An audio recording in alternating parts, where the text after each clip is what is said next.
Racing on Sunday takes place out at Hollywoodbets Greyville. We've got 9 races on the program, and the headliner will be the Beach Beauty Mile, and they race for a gross stake of 120,000 Rand. Race number 1 gets underway at 12:05 over 1100 meters.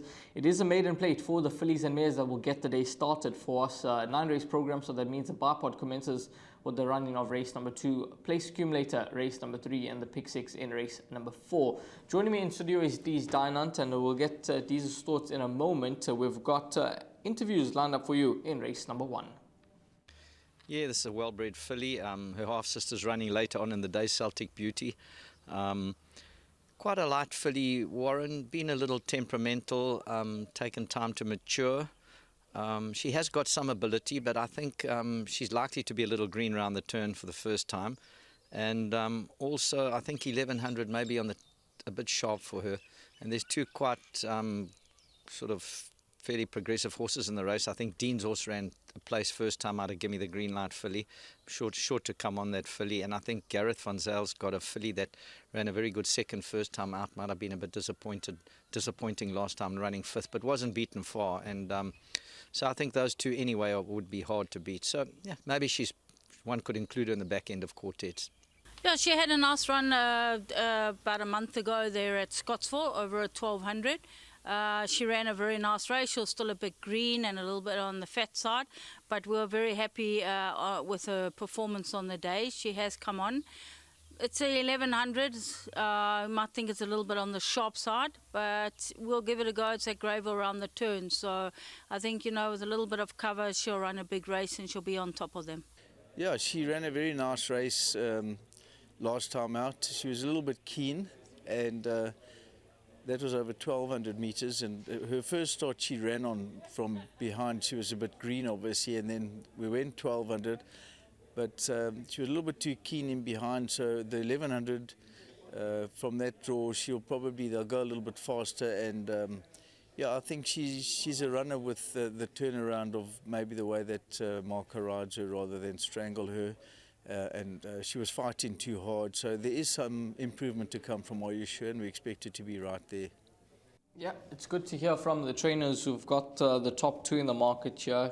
We've got Princess Goldie at 16-10, and then we've got number 9, Are You Sure, at 2-1. 9-2 about number 10, Blowing in the Wind, who has had her fair share of chances.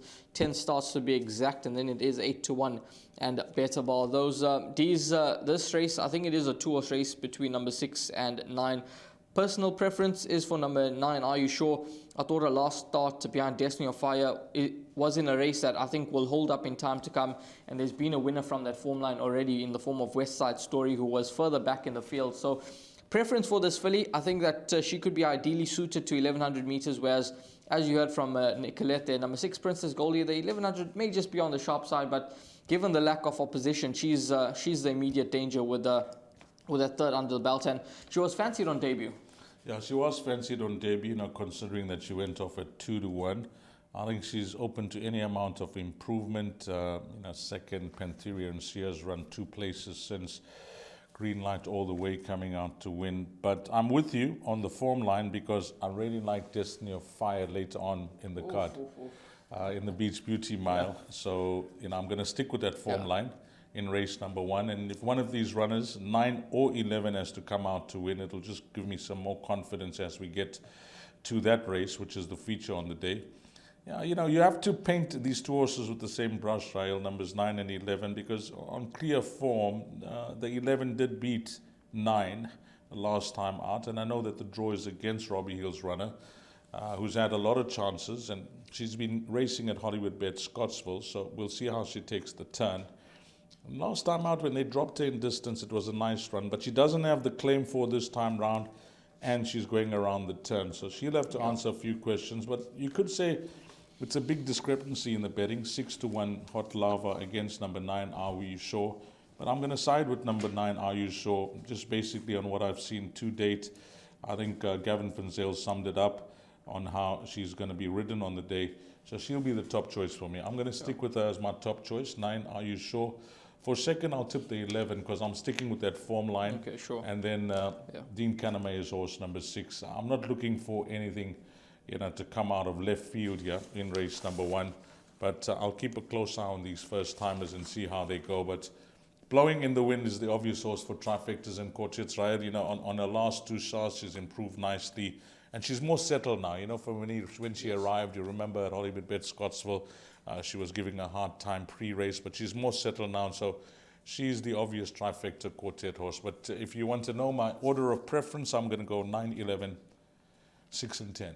9, 11, 6 and 10, the numbers there for D's in race number 1. I'm just going to go 9 from 6 and let's see how it all unfolds in the first. Race number 2 starts off the place accumulator. You'll need to get on about 12:35. It's over 1,100 meters, and this is a maiden plate. And before we bring up the field, just want to tell you that we got interviews, Tony Riverland and Gavin Finzel. Yeah, Katava, rather disappointing horse. Hasn't got much heart, Warren. I've put the blinkers on him. The plan is most probably to lead. I think he's much better when he's in front. He fights a little better. He tries a little harder when he's in front. So yeah, we're hoping it's. He's got more ability at home than he shows in a race, and I think he just lacks courage. He's one of those horses. He just doesn't try that much. Doesn't try too hard. Put it that way when he comes under pressure. Yeah, it's his first run for us. His penultimate start was over 1,100 in Johannesburg, and he ran a very good race there. So yeah, he should reproduce that form. And if that form holds up, I don't know what the form of that race has done in Johannesburg, but a reproduction of that race, you know, a change of scenery here in Natal. So I think he's a runner. Yeah, well, you know, Little Cracker's interesting. He's a 3 parts brother to Cupid's Song. So Mary bred him. I'm a partner in the horse. Little chap, very strong. Actually shown us some decent sort of work, but also one of those green types, Warren. You know, he looks at everything. I expect him to be green, but certainly has some ability. So it's going to be an interesting exercise to see how he goes in that race. Yeah, there's some form to work around here in leg 1 of the place accumulator, and personally I think you'll do well to try and narrow down your spend. Just bringing up the field now and having a quick look at horses that are fancied in the betting ante-post. Number 1, Star Future, 18-10. Number 2, Barry de Grande is at 4-1. Horse number 5, Master Deruve at 5-1. And then we got 8, Chili Bomb, that's trading at 3-1. It's a wide open betting market, should I say. It's just spread when you look past number 1, Star of the Future. Ryle, I don't know what's your thought process on Frank Robinson's runners coming off a break, whether, you know, they need a run or maybe they could come out fresh. But this horse has been off for 6.5 months, and even though Gavin Arena is up to ride, we've seen him had success for Frank coming down and riding whenever he's available. It'll take a brave man to banker this horse who's been rested, you know, especially in a bet like a place accumulator, because I know the form is there, the market says it all, but I'm going to run for cover here. Yeah, he's a 4-year-old that's only had 2 starts, so there's clearly a few issues here with the Son of Futura. And the comment from Frank is nice type, but will need further. And you get that indication given he's a Son of Futura. And I must be honest, I was gutted with his last start. I thought he'd absolutely romp home to victory, but it wasn't to be the case. He was held behind Avro Prince, and that was a race where we had an objection and all of that going on there. And this horse, I think he'll run a nice race, but I'm looking elsewhere. And the horse that I'm looking to is number 2, Barry de Grande. Now, we saw Robbie Hill, the yard, had 2 winners last week here at Hollywoodbets Greyville, and this horse seems to be coming along nicely with racing. He ran 3rd last time out behind Industrial Strength, who in his post-maiden effort was far from disgrace down in the Western Cape, and that was last weekend as well. He ran.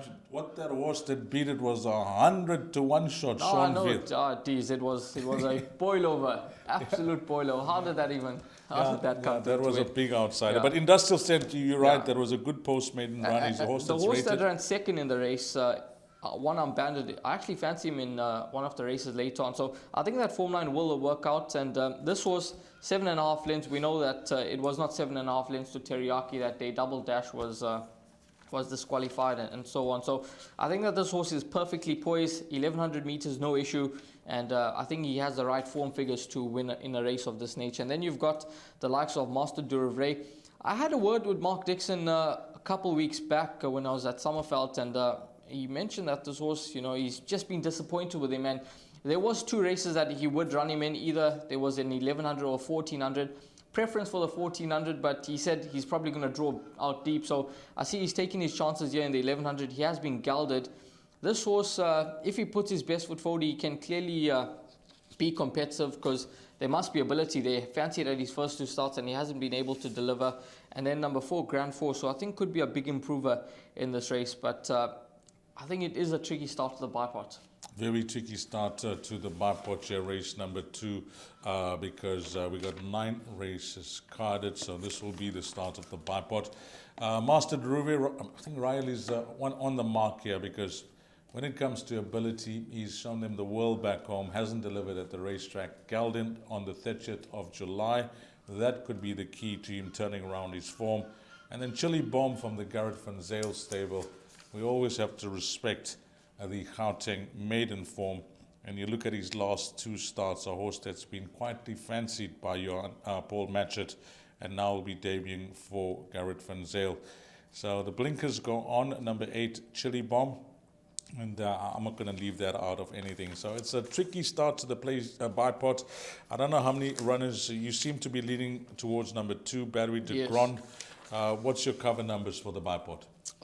2, 4, 5. 2, 4, 5 Ds. 2, 4, and 5 for Mr. Radhakrishna. 2, 4, and 5. I'm going to go just the 2 runners here. Try and get through. Okay, make it 3. If Frank has to come and win it, then I'll be, sulking in the corner, because I'm just going on the layoff and giving it a 50-50. So I'm going to go 1, 2, and 8. 1, 2, and 8 going to be the bipot numbers. Pride likes a bit of number 4. That's trading in double figures. There's a nice roughie there. But you be the judge in race number 2. Race number 3 is the start of the place accumulator. Maiden plate 1400 meters. The distance 10 past 1 is the off time. And we've got 2 interviews lined up in the 3rd. Yeah, Prince Florian, he's unraced. He's a colt by Water Winter. He'll need the experience, definitely. He's quite a naughty boy at home, so I think a run or 2 under his belt maybe just help him a bit. He is a horse, he might be a bit lost the first part of the race, but he'll be running on nicely at the end, so a nice educational run for him. Rooster Bradshaw, he's not a bad little horse. He needed his first run, it was too short for him. I'm still expecting him to be a little bit green, but I think on the quality of the field he could run into the money if having luck in running. Yeah, he's a nice big strong horse, the ideal world gelding of Hollywoods. We're not drawn so well on the day, but he is a type of horse. He might be a little bit green the first part, but once he finds his footing, he'll finish very strongly on the day. I expect a nice run from that horse on the day. Yeah, thanks to Nicolette and Duncan House for the comments regarding the respective runners. And it's quite interesting to hear those comments from Nicolette, because number 5, Prince Florian, he's opened up as the favourite at 5-2 in the market, and you'd get that indication just based on his pedigree out of that trippy mare Viking Princess, and we all know it comes from that same family as Gimme a Prince, who is the real princess, but they're all sort of same family, cousins and so forth. But she likes number 11, Uzwano, who's been priced up at 10-1 in the market. So that's certainly a horse that I think needs to be given a second look now. Son of Ideal World, Serena Woodley takes ride here for Dean Canamere, and he's a horse that could run well. It is a very, very tricky start to the place accumulator. I've gone with the PA as my suggested bet, and I've included 4 horses in the first leg here. I think it is the type of race where you could get a bit of a jolt in leg number 1 of that PA. Yeah, when you listen to Nicolette Roscoe there about these 2 runners, you mentioned that number 5 is trading at 5-2. Well, number 11, the stable companion, after those comments, I can almost guarantee that the 8-1 is not going to last. 10-1 now. Is it 10-1? Yeah. Well, after that, 10-1 is not going to last, because that's the horse that She just seems to be leaning towards, if I'm reading in between the lines, on what is expected from the Hollywoodbets syndicate horse, Uzwano. So take note of that if you are thinking about including these first-timers against the lack of form amongst the race runners, and you are leaning towards number 5. Well, you have to think again, because 11 is quite the fancy there. Place accumulator, bipod. I would say if you can get through with 3 runners, you're a winner when you multiply that firm out. Anything less than that is an absolute bonus. It's very difficult, Rahel. You know, this is a race where you want to try and catch the quartet with the minimum spend. It looks really tough. I'm sure there will be guys out there, and it's not, you know, something that is uncommon, but guys will be including the field here in the PA and the bipod. I've seen that, you know, where you get the worst results for first and second, maybe first, second, and third for the place accumulator, and you drop a hell of a lot of tickets, and yeah, you guaranteed to get through, but you want the result that you need. So in the place accumulator, you know, if I had to single out 3 runners in the race, you know, this horse, wherever I leave my hat, I fancy the horse strongly after his debut, and it was a poor run, you know, over 1,700 meters. I know the horse ran 4th, he earned a stake check, but I expected much more from him. And then last time out, another disappointing effort. So how consistent he is, how reliable he is. Do you not think he could just be better on turf, Dees? I don't know. You know, it's not about the surface. It's just about the performance of the horse. You know, after his debut on the turf, then he runs on the poly his next 2 starts. You know, whether it's the surface or not, but I'm just disappointed with the horse. And, you know, once a horse gives you that type of indication, you know, regardless of the surface, I just want to know whether he's interested in racing or not. Maybe one day he is and one day he isn't. So it's a tough race. It's a really tough race. But, you know, all said and done, nothing appeals to me, nothing jumps off the page of the race runners. Correct, yeah. So what I'm going to do now is, after listening into those interviews, because if I was listening into that interview first time out, 10-1, number 11. Looks attractive.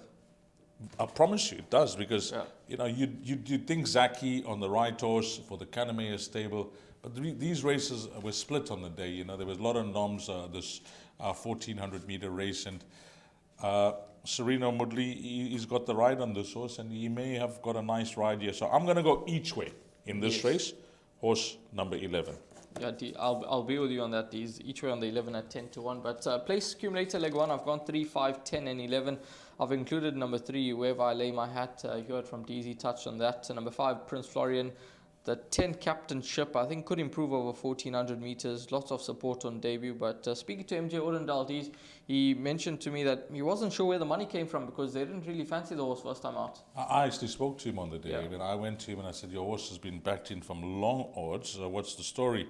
He says, you know, it can't win. Ran with no shoes as well. Yeah, no shoes. He says, I mean, it can't win. And we're just expecting to see a fair run from the horse. So, you know, 7 lengths, 7th beaten 10 lengths. I think they'll take that. I know lengthwise it looks like a big margin, but it was a big field of 16 runners. The top 2 were clear. Exactly, and the horse lost 2 lengths at the start. Very green in running, so this horse could certainly improve, but still no shoes. No, Alamat's on now. Yeah, no, Alamat's on. Yeah, Has it been declared? Yeah, yes. Oh, that's it. The Gen boys, Alamat's on the horse. I promise you, that is why the horse is 4-1. Yeah, must be. That is why the horse is 4-1. You know, these fixed odds betting operators, they don't play games. They know what's happening. So the Alamites are on, as Ryle mentioned. I didn't get that declaration, but he's got it. Alamites are on, and I've written it in big bold. So captainship with the Alamites on, huge improvement. I think you got a big one there, Ryle. I think that's a nice inclusion in the PA. In fact, I may just go 11 and 10 in my place accumulator. 10 and 11, there we go. 10 and 11 for D's in leg 1 of that PA.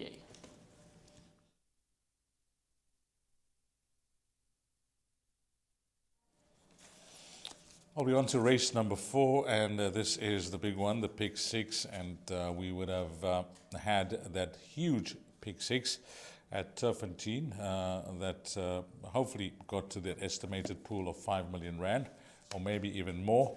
But we're on to the pick 6 at Hollywoodbets Greyville now, and race number 4 is the Morris V Maiden Plate over 1400 meters, and that name Morris V is synonymous when it comes to racing in the province in the fixed odds front. So Bradley is the man, and we wish him and his team all the best on the day. Race number 4 at 13:45, that's when you need to get on before we bring up the field, rerun and interviews. JP's Palace, turnaround looking at close in. Vion's Web by a length. Ryder has not gone for the stick just yet. JP's Palace on the inside. Vion's Web now asked to run and go and win the race. And it's Vion's Web by 2 lengths, and he has them in a fix. Vion's Web by 2. JP's Palace second. Turnaround and Rainwater. Rich Folks Hoax behind these. Rototo, we tried him back up the straight at his last start. He is limited.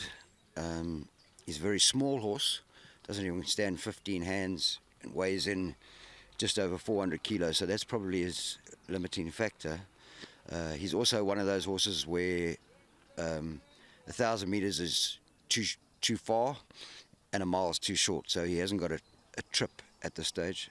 However, he's working nicely. He's well drawn on Sunday, so he should get a good run in transit. We're just hoping for him to step up in form.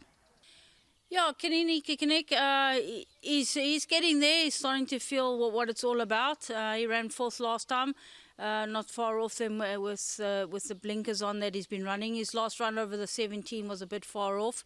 His form on the poly seems better than the grass, but I wouldn't say that it is, because the 17 at Scottsville was just a little bit too far for him that day. So we brought him back to the 14. He's been doing well. Sean came to ride him this morning. He was very confident that he'll finish on top of them. Yeah, he ran a nice second last time out, came from quite far off them, running on very strongly down there. So I think we can get some luck in the draw and he'll definitely be right on top of them. He'll be a big runner on the day. Futurarius needed his first 2 runs. He was a little bit deceiving to me. I thought he'd have enough speed for the sprint races. Obviously not. I've stepped him up in trip, and I think he could just need this again. He hasn't got a good draws, and it's quite a competitive race. So I think I would include him in the back end of quartet. I think if you're a trainer in this race and your horse got some type of form or is improving back home, you'll quietly fancy your chances here, because it just looks like a race where you could get any type of result. There is form to work around, and let's just touch on a few runners, Rahil. We'll begin. Let's give short comments on them. Number 1, Bandmaster, will have the run of the race. Yeah, big improvement last time out. These behind Apex Predator on the poly track. Distance will suit him better, and he can confirm that improved last effort. Number 3, Rototo, you heard from Peter Muscat. He doesn't seem to be too confident about his chances here. And I think if you are looking for a roughie to include into 4th position, maybe this horse here, blinkers off, and I think on his earlier form he could run into a quartet. Like the horse. You like it? I like those. I mean, I was listening to Peter to give me some confidence, because he spoke about the horse's conformation and his size and all that type of thing, and distance-wise, where, the in-between. If this horse repeats his run to the specialist, I say he wins. Oh, geez. On that run, I mean, he should win. But and I'm hoping he can come back to that ride. That's where I am with him. I'm just hoping. I'm not just throwing him out, because you can see they've been playing with distances after the 2 races over 1200. Yes. 14, 16, 17, 5-0. Then last time out, when they tried him with blinkers over 1200, I like the fact that the blinkers are off. But anyway, he deserves the airtime for me. I'll give him an each-way chance. JP's Palace, that rerun told a story.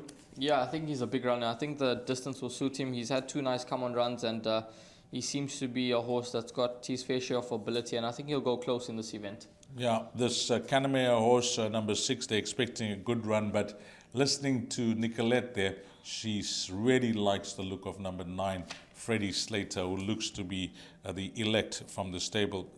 Mark Dixon's horse on that improved last start, that Boom Shakalaka, the post-maiden run was average. Yeah, it was a poor run, to say the least, but yeah, he was taking on some hard knocking horses there as well. This horse, Meerkat Moon, I thought nice run last time out, second, and he seems to be a horse that's making the necessary improvement each time he comes to the course. 1400 meters should suit him nicely. He's a horse that I think if you are looking to go a bit wider in the start of the second leg of the PA, you can include him, but pick 6 must inclusion. And we'll keep an eye on race number 2 on the form line and how it holds up for Industrial Stent. But One Arm Bandit, he tried hard, didn't he? Yeah, it was a great run last time out. I thought a nice ride from Daryl, second to Industrial Strength, and I think 1400 meters right up his alley. I've been a fan of this horse from the start when he ran Forthcoming on debut, and I think that he's a horse that's going to win his fair share of races. So I've included him into the play at 7-1. I'm happy to go each way on him. Have I missed out anything else? Do we need to touch on any of the other runners? Anything you find? Yeah, well, it's just the 9 horse. He's Freddie Slater here from the Kaname yard. On that run to Luna Luck, he's got no chance with number 5, JP's Palace, but it was clearly not his run first time out and last time out. The one question for me, why the drop in trip? Yeah, last time out, the horse was running on nicely over 1600 meters. You'd think they'll stay over that distance or maybe even try him over further. But when it comes to races that you have in mind for horses, and if the program doesn't fit, then you have options. And maybe Dean said it's a wide draw, 1400 meters. It doesn't look like a strong field. Even if he's going to come from off the speed, he'll have the turn of foot to possibly run them down. And Nicholas Roscoe you heard her, she was quite confident. I really liked her comments. The one word that I got out of her in that interview is that he's a big runner, and that is a bold statement. So against this type of field at the top of the show, I mentioned, if your horse got a bit of form, you'll fancy your chances here. This looks like a race where there are, 14 runners, Rael. Yeah. I like to play with the rule here when it comes to the pick 6, but I actually like to include less than 7 runners just to minimize the spend. If you have to give me 3 runners for the pick 6, which 3 runners would it be? 5, 7, 8. 5, 7, and 8 for Rahil. So 5, 7, and 8. Just jot down these numbers, guys. 5, 7, and 8. Just by the way, before I give you my numbers, number 1 is at 4-1. Horse number 5 at 7-2, 6 at 7-1, 7 at 6-1, 8 is a 7-1 shot, and 5-2 at top of the boards is number 9. So you're going 5, 7, and 8, like you're thinking here. I'm going to include number 3, 9, and 1. And it's between 1 and 6. Yeah, 3, 9, 1. I'm going to go, I don't like that form line behind Apex Predator, I must be honest, so I'm going to go number 6 there. Okay. So in numerical order, these are the numbers that you can possibly play around for the pick 6. It's 3, 5, 6, 7, 8, and 9. A tough start to the pick 6, but again, the interview package will tell you that Kaname's horse number 9, Freddie Slater, will be the horse to beat.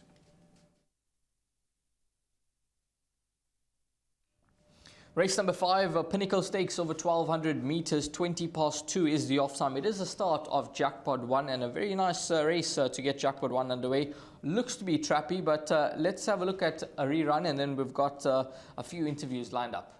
To go, 21 May, Luna Cam. On the inside, Captain Bombshell, then Shyfolia. On the inside is Cold Shine. Coming to the 200 metre marker, and it's Luna Cam. Shyfolia's trying to put on the pressure over on the inside there, putting in a runner's Pray for Rain. Luna Cam just the leader from Shyfolia. Luna Cam won it, Shyfolia second, Captain Bombshell third, and that 4th position will go back. No, he is never far off. It's hard to run the horse because unfortunately we battled to find some races for him. The handicapper hasn't been really nice to us. They don't want to drop him. He's always knocking on the door, 2 lengths off, 1 length off. But if we could just drop him a couple of points, he'll be a little bit more competitive. But he's fit, he's well. So yeah, it's a very competitive field. So he always gives a good account for himself. Kupulewa's last 2 runs have been very disappointing. The first one he needed and he went too quick early on. His next start was his first on the poly and he appeared not to act on the poly, so his form looks indifferent. However, his work is very solid. He's dropped slightly in the ratings, and I think we can see a turnaround in form from him on Sunday, and he probably is a quartet inclusion. Yeah, well, obviously it's a prep run for her. She was nominated for an 1800 fillies 108. It didn't stand up. Fortunately, we just don't have enough of those highly rated fillies in KZN. So I'm running out of time with her, so I needed to give her a run.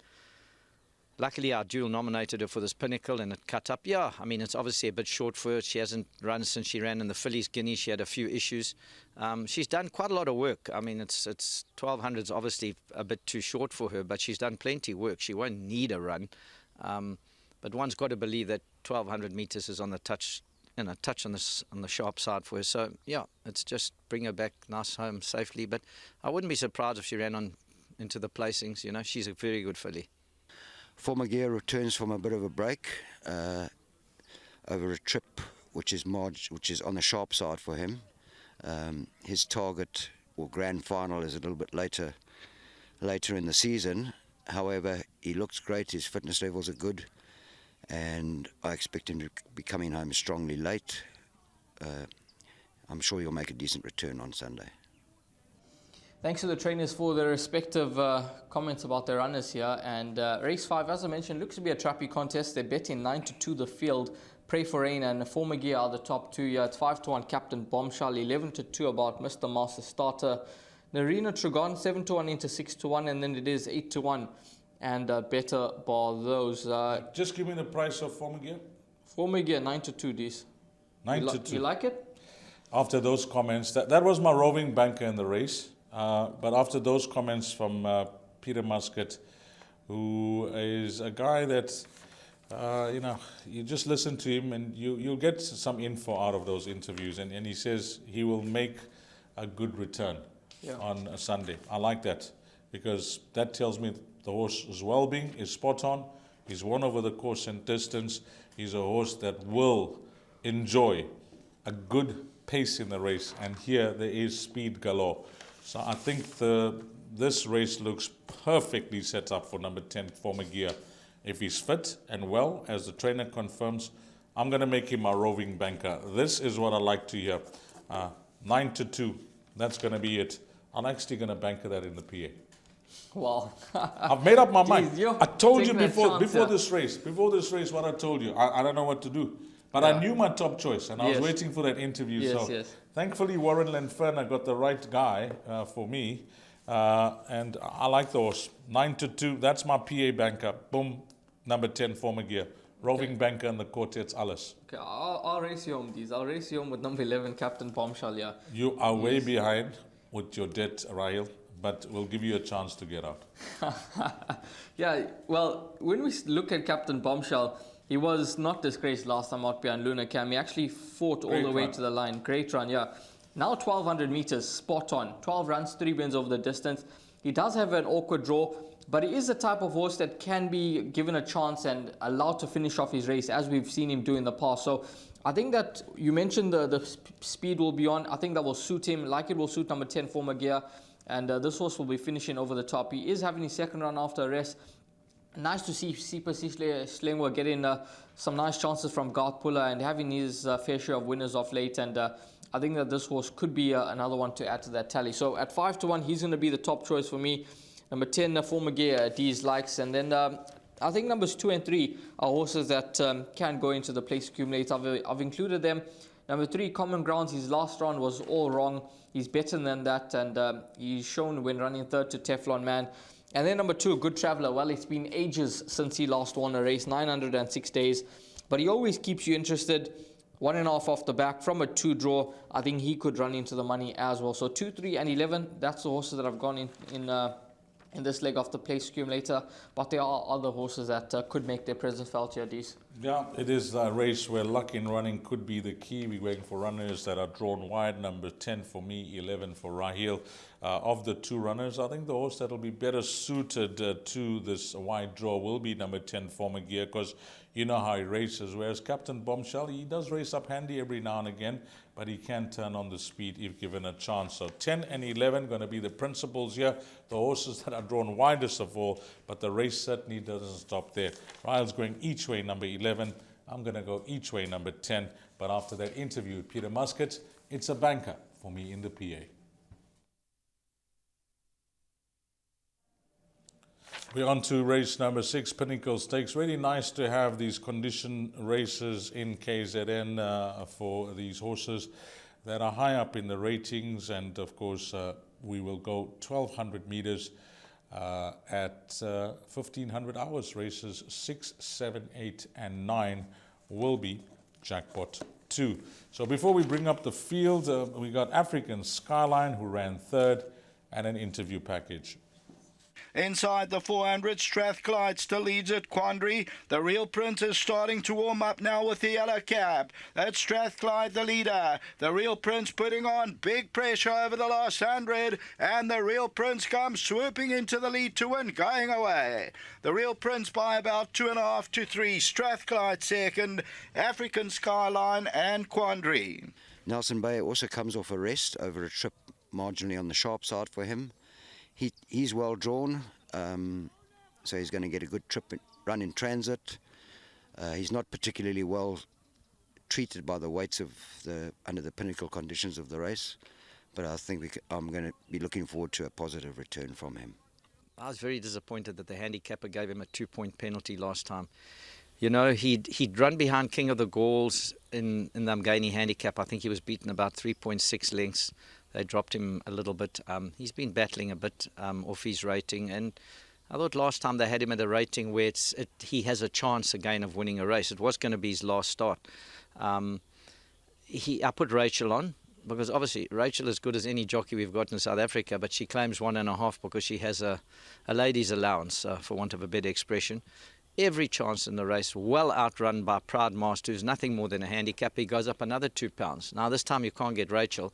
You're sitting with a horse that's actually £5, been penalised £5 for getting beat 1 length. He's the best. He was the best horse in the race. He was the highest rated horse in the race. He would have had to have been the line horse in a race like that. I don't know why the handicap is so bedeviled in giving a horse like that a penalty that's already high up in the rating and battling to win off the rating. He's consistent, so that's his form. Anyway, that's the way it is. That's why I've put Brevin Plikes on, try and claim again, so that he's back to where he was actually theoretically. But of course, you know, with no disrespect to Brevin, he's not Rachel, and he's still learning. But the horse is extremely well. Drawn a little wide, unfortunately, so that's going to make his task a little difficult. But yeah, I mean, I suppose he definitely should run a place. Kwasi for sure had a very mixed season last year when we restricted him to sprints. He was very unlucky not to win the Merchants in Cape Town, so he is effective at the 1,200 metres. He runs well fresh. He has Gavin Lorena aboard to assist, but he does have the deep draw, which he's had for. He's just one of those horses that can't draw. So he's got the deep draw to contend with. On paper, there doesn't look like a huge amount of tempo up front early, which is not going to be in his favour. However, he is well treated under the weights, and I think he can be competitive on Sunday. He's got when he turns it on over 1,200 at Greyville, he really quickens up well. So I think he should be included in everything. And I had a look at this race. Thanks to the guys, some food for thought there, especially from Tony Rivelin about handicapping and ratings, etc. And I like the comments from Peter Muscat about number 12. Initially, Raya, I just had 2 runners in all my bets.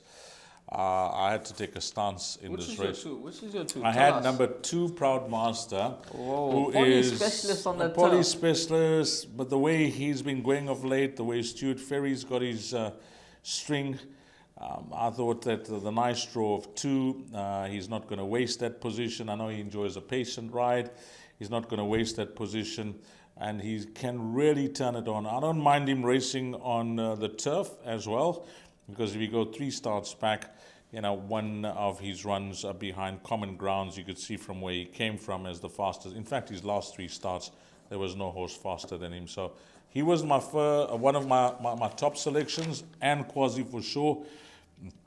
Yeah, he's better than his. I know he's been racing in some high quality races, group features, but I think that he's better than his recent form suggests, and he's a horse that, as Peter Muscat alluded to, the conditions of the race suit him, and he'll just be giving the patient ride. If the Quasi for sure that we know that can turn it on over the final 400 meters comes to the races, I think he wins. So 2 and 12. But I found a runner here. But I'm going to hand the baton over to you before I'm going to give you my runner that I found here. These are like 2 horses here, and it's only 2 horses for the place accumulator, 3 and 12. Quasi for sure.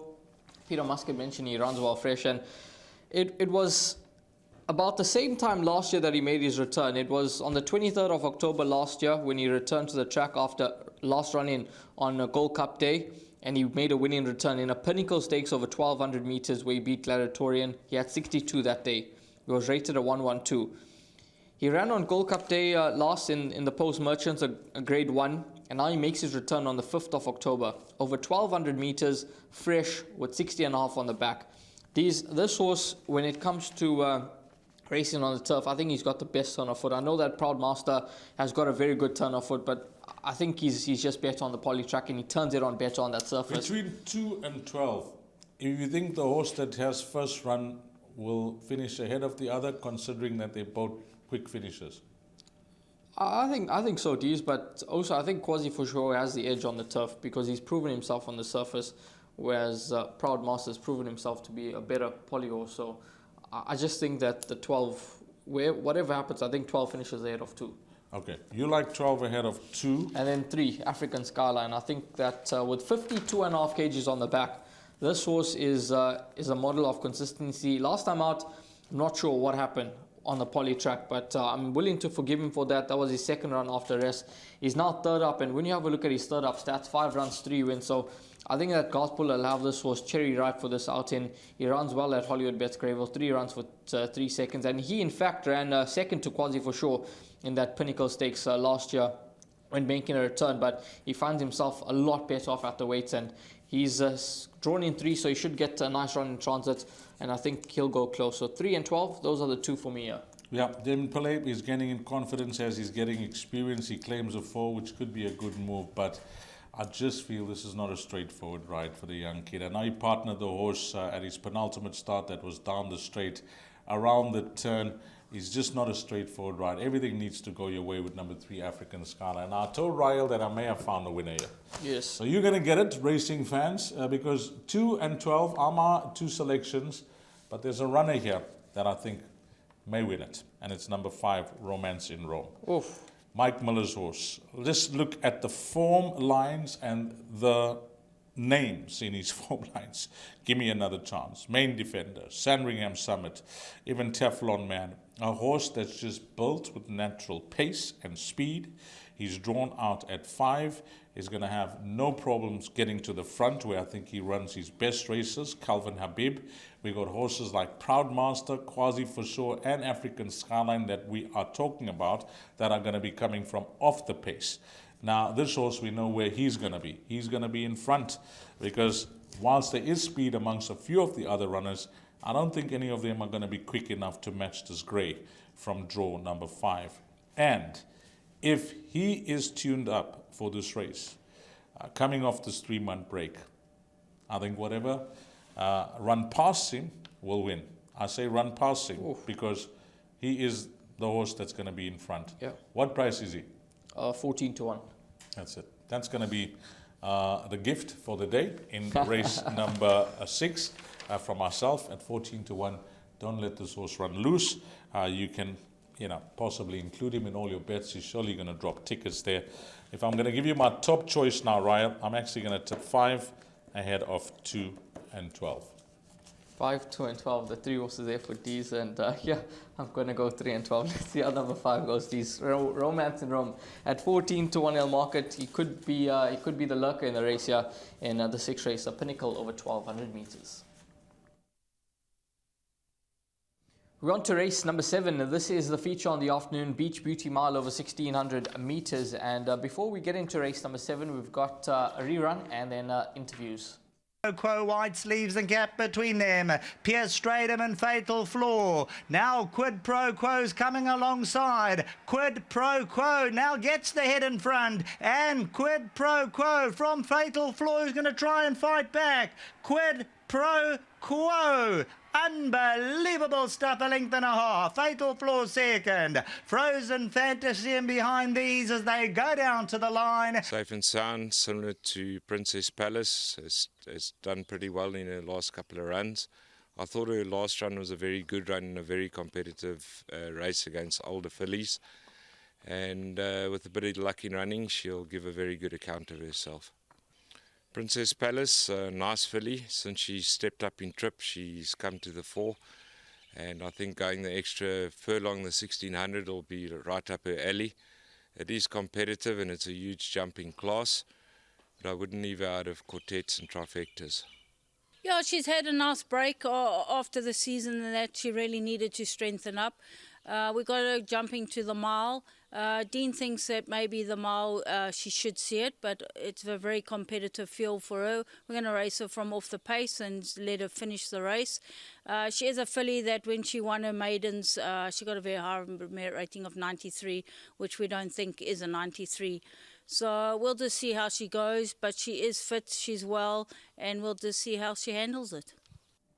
Well, race number 7, thanks to the trainers there for their feedback. Spirit of Lavana, 2-1 into 16-10, 3-1 Destiny of Fire, 6-1 and better bar those. Now, I think that this is the best bet on the card, number 3, Spirit of Lavana. Yo!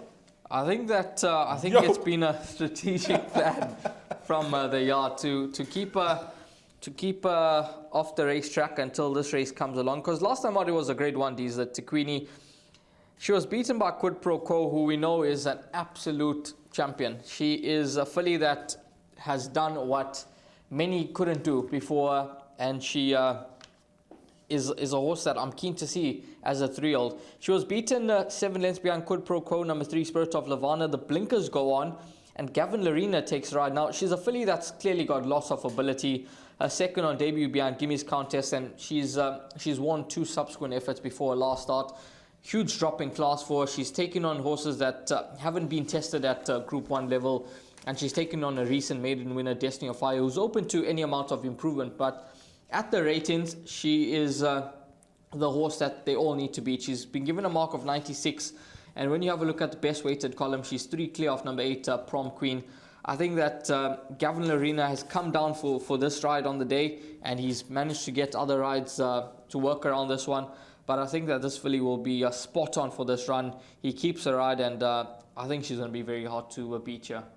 Yep, the one thing, and I think I've had this conversation with you off air, we know that the 2-year-olds are going to be rated on how they are raced, yes, with regards to where they are placed, and whether they're running places or winning. They're going to be judged on the horses that are around them. And if you are around Quid Pro Quo, when you're finishing 7 lengths back, you are going to get a rating that's going to be adjusted accordingly. Sure. And that's why she's given a rating of 96. And another horse you see at a 93 ran 10th, beaten 5 lengths behind Quid Pro Quo in the Alan Robertson. And she's just a one-time winner. But the key to the 3-year-old campaign is it's not necessarily the stars as 2-year-olds that are going to be stars as 3-year-olds. So this horse, Destiny of Fire, who is unexposed at any level, having only won a maiden, the way she won on debut, she had to grab your attention. And the fact that Mike de Kock, who's won group races, feature races around the world, is willing to throw her in the deep end against this type of field, which is usually not his style, tells you what he possibly thinks of her. Because he could have so easily chosen a handicap for her to progress to the divisions and then try her in a feature race. Yeah. But he's gone straight into the feature race after winning a maiden. It tells me a story about maybe what the stable think about this filly, because first time out, if you watch that replay, Ryle, and if you watch that race, she had no right to win. Yeah. I mean, where she was... It was a nice finish from her. Yeah. Very, where very she was good at the turn of 300-meter mark, she had no right to win. She just turned it on so strongly over a distance that's way too short on her pedigree. Yes. As she goes over further, she's going to get better. She's going to get stronger. I think that she could turn out to be anything. There are very seldom horses that will come around that win their maidens. We are recording the show early on. We'll see how Say It Loud goes in Gauteng. She's taking on some really nice horses like Miamu, the result will be known whilst the guys are airing this show. But this horse, Destiny of Fire, she just grabbed my attention first time out. And I personally think that she's going to put in a big, bold performance, especially going over 1,600 meters. So I agree with you about number 3, Spirit of Lavana. She's a tried, tested, proven horse. As a young horse, she's got the experience at the track in Group 1 company. But Destiny of Fire could be anything. I'm actually going to tip Destiny of Fire to win. Yeah, it does look to be, she does look to be the only other real threat to number 3, Spirit of Lavana. So if you are going to go just 2 horses here, 3 and 4 look to be the 2 to include in race number 7.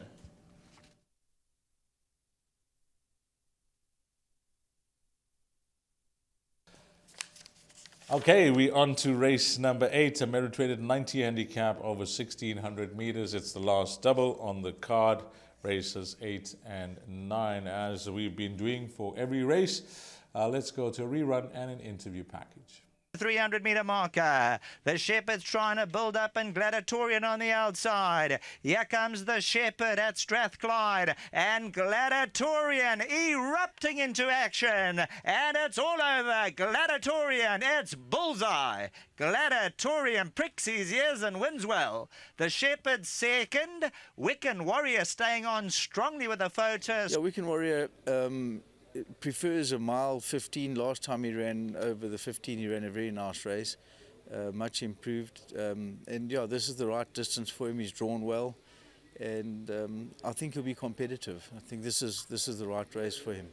Kitchakal Ignoy's last run, he pulled back muscles in the race. The run was totally uncharacteristic of the horse. Very honest little horse. He needs a lot of things to go right in a race for him. He needs a good pace. Does tend to over race if he's not settled the early part of the race. Sean Veal knows him very well. Like I said, it's a competitive race, but I wouldn't leave him out of anything. This may be a little bit on the short side for him. That's why I might lean towards Wiccan Warrior over the 1,600 and Golden Peace over maybe a little bit further, but he's in a very good space and he's got a big heart and he never runs a bad race, and he's definitely in with a chance as well. So both of our runners there must go in. Plaza Accord steps up to the mile for the first time. He's been running hard at them late over 1,400 meters. He's another one that can't pull a draw, so he needs a good tempo up front early on. He can over race a little bit, so he's going to need the speed on to enable him to settle enough early at his first step up in trip to the mile. If he gets that on Sunday, I expect him to be competitive, running at them hard late. Yeah, look, he's an ultra consistent horse. He's always there knocking on the door, always seems to just find that one to beat him sometimes, but ultra consistent. It is a more competitive field, and unfortunately we are drawn up Marriott Road in draw 11, so it doesn't help, but we'll give him a chance, and he always finds his foot last finish, so he'll be competitive.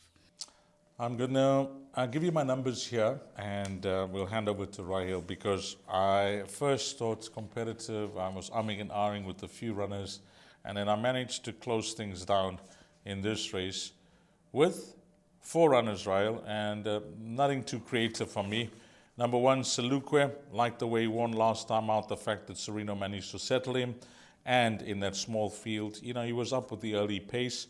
Draw 1 is a massive plus for him. Wiccan Warrior and Golden Peace both will get the vote from the Gavin Van Zyl stable, or Garrett Van Zyl stable. We heard his dad there, Gavin. And then one more runner, and that's going to be number 11, Spelling Bee. Yeah, you know, he's just a horse that I know will run well. He's like a perfect roving banker. Yeah. But when it comes to the confidence department of winning races, I'm starting to doubt him now. You know, he's a horse that I thought, if you look at his recent form, he could so easily have been a 4-time winner now. You know, he's there, but he just can't put his head in front. And that, for me, seems to be a confidence issue, because, you know, Craig or Keegan DeMello have put him in the right spot to go on with his effort, but horses seem to run him down. You know, last time out, I thought it was a brilliant ride by Sereno on the filly, who did get the pull in the weights. But again, you know, he was fighting, but he was never going to get there. Yes. She was always a winner over the final 200 meters. So he's a horse that will just be a roving banker for many. But I don't know what's your thought process, but I'll be hoping to survive with just 4 runners here. Anything else and I'm out. 1, 2, 8 and 11. Place accumulator, I've just gone 2 horses, 1 and 2. The number 1, Sir Luke, where the race is basically pace dependent for this horse. If there is a decent pace in the race, he'll settle nicely. And where you find him from draw 1?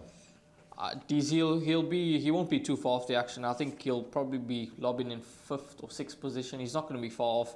We saw when he was drawn 1 over 1950 at Scottsville, he was right up there. He was sort of mid-pack, and he finished off his race nicely. So draw 1, and he's not a horse that jumps slow. So he jumps on terms, and I expect Sereno to get him into a nice position. Must settle him though. No, he has to settle these. If he doesn't settle, then he won't be able to turn it on as he likes to do. So the pace in the race, number 5 Al Dante looks to be the 1 pace angle. I'm hoping that there could be pace elsewhere. Maybe number 10 Connell could decide to go forward with just 53.5 on the back. I know he's drawn deep, but maybe he could be one of another horses that goes forward in this race, because there doesn't look to be anything else that likes to press forward. And then the number 2 Wiccan Warrior, I thought his last start was a cracking performance in a Pinnacle Stakes where he wasn't well treated at the weights, running against Gladiatorian, and the manner in which he finished off his race was quite nice. 3rd run up now. He loves Hollywoodbets Greyville, 5 runs for 3 victories, and he looks to be well placed here by the yard. So 1 and 2, I think these 2 horses can fight it out, and then to follow them home, well, then I think you can include number 11 Spelling Bee for that 3rd position. Form results for both Rahil and myself here in race number 8, where we close things off for Jackpot 1. But we still got one more race to go, and coming up next will be race number 9. Race number 9, final race on the day, maiden play for fillies and mares over the 1600 meter trip, and we've got 2 interviews lined up. Yeah, she ran a nice 4th last time, running on nicely, only just got beat just over 2 lengths. She is improving. She just needs to still get a bit stronger in herself, but she's definitely showing she's going the right way. So she got a nice, not a bad draw on the day, draw 4 I think. But I think she'll be definitely finishing in the money with another run under her belt. Terminal Velocity ran a nice race, the penultimate, and then we fancied her, but the polytrack got the better of her, and she must have got a clod in the face, and she spat out the bit around the turn. It was quite obvious to see, and so yeah, she disappointed that day, and we're back on the turf, and it's sort of a decent draw. And I expect it to be back in the money on Sunday. Race number 9, it is number 2, Warrior Royal, the favourite here at 15 to 10. It is 5 to 2 about number 3, Twilight Bay. Number 8 to Flying Hafler at 9 to 2. Oh Mandy at 11 to 2, along with Terminal Velocity. And then it is double figure odds about the balance. Now, number 2, Warrior Royal, this filly, I've banked her in the final leg of the PA. She was a 900,000 Rand purchase. And she's produced 2 very encouraging efforts to date. Last time out, ran 2nd to Easy Bulo, who was well placed to win. And this filly was 2nd best, but she ran a great race. She now jumps from gate number 2. Step up in trip, I think, will be ideal. And I think that she is the horse that they all need to beat. And I can't see her missing the top 3. So I'll bank it in the final leg of the PA. Looking past her, you've got number 5, Terminal Velocity, who ran a very nice race on debut, and then last time out, as you heard there from Gavin Van Zyl, just an act on the surface. And then you've got a horse like number 8, Flying Hafler, who's had 2 starts up in the high felt and can show a bit of improvement. But I think that number 2, Warrior Royal, is the one that they all need to beat in the last Ds. I think you're on the right horse for the place accumulator. It's a strong coupling. Numbers 2, 3, and I see they have one more runner there. For the Mike Miller stable, number 6, who hasn't shown much. So numbers 2 and 3 look to be the principals from the yard, 2 to 1 and 5 to 2. There is one clear line horse between numbers 2, 3 and 4. And I'll just give you a quick explanation why. If you look at Warrior Royal's last start behind Isabulo, Roy Taking Off was a subsequent winner.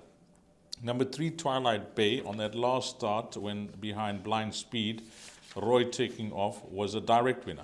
Yeah. So And then you go to number 4, who was beaten by Roy taking off last time out. So I just tried to work it out lengths-wise, and I even got more confused because he was 5 lengths behind Warrior Royale, Roy taking off. He was 7 lengths behind Twilight Bay. And then he came out to beat Old Mandy by 2 lengths. So, if you try and work it out, they're different races, and I don't know how you try to work that type of thing out, but he's the common horse between those 3 runners. So what I'm trying to say is that if you're using Roy taking off as a line horse between these 3 runners, there shouldn't be much between numbers 2, 3, and 4 will be popular choices in the pick 6 and the place accumulator. This filly, Terminal Velocity, I think she's got a lot going for her in this race, especially after listening into that interview. Her first start, drawn on the wrong side of the park. Her second start, Polytrack, drawn wide, never got on with it. So she's now nicely drawn. She's going on the turf. She's going over 1,600 meters. There could be lots to come from her. And then Flying Hafler is obviously the unknown in the race. When you look at a horse that was 25 to 1 on debut rail over 1,450 meters, and then she's going over a trip that she's bred for 1,800, and she jumps to a 5 to 1 shot, tells you, what the market thinks of her. But she was just average that day, wasn't she? Yeah, she behind Keyword, just average run. She was well beaten, wasn't she? Yeah, well held over 1,800. Form lines hasn't held up, but again, we go to the Joburg maiden form line, and she wouldn't be a surprise winner here. So what I'm suggesting in the pick 6, I agree with you, number 2, Warrior Royal for the place accumulator, that could be good enough. But for the pick 6, numbers 2, 3, 4, 5, and 8. 2, 3, 4, 5, and 8. 5 runners. Eesh, what have I done? I'd go lighter these. I'd go 2, 5, 8. 2, 5, and 8 for Rahil. Yeah, you could be onto that. 2, 5, and 8, leaving out horse number 3 and number 4. Yeah, you're going to have to be the judge there. Roving Banker for Rahil is obviously number 2, Warrior Royale. Roving Banker for D's Diana, Flying Hafler. Race number 3 will be the start of the place accumulator, 1,400 meters, the distance, 10 past 1, the time that you need to get those PA bets on by, and that is my suggested bet. And leg number 1 looks to be a very, very tricky contest over the 1,400 meter trip, and I've gone with 4 horses here, 3, 5, 10, and 11, followed by numbers 5 and 8, by 2, 3, and 11, by 3 and 12, by banker number 3, Spirit of Lavana, who I think is the best bet on the card, by numbers 1 and 2, and then banker number 2, Warrior Royal, in the final leg. And that place accumulator will cost you 96 Rand for a full unit. And get on. I think the PA will pay well on Sunday. There are a couple tricky races on the card where we will likely drop tickets with the more fancied horses. And I think the 2 bankers are the 2 horses to beat in their respective races, races 7 and 9. All the best with racing on Sunday out at Hollywoodbets Greyville. Hopefully Deez and myself have managed to guide you in the right direction and you find yourself in the winner's queue.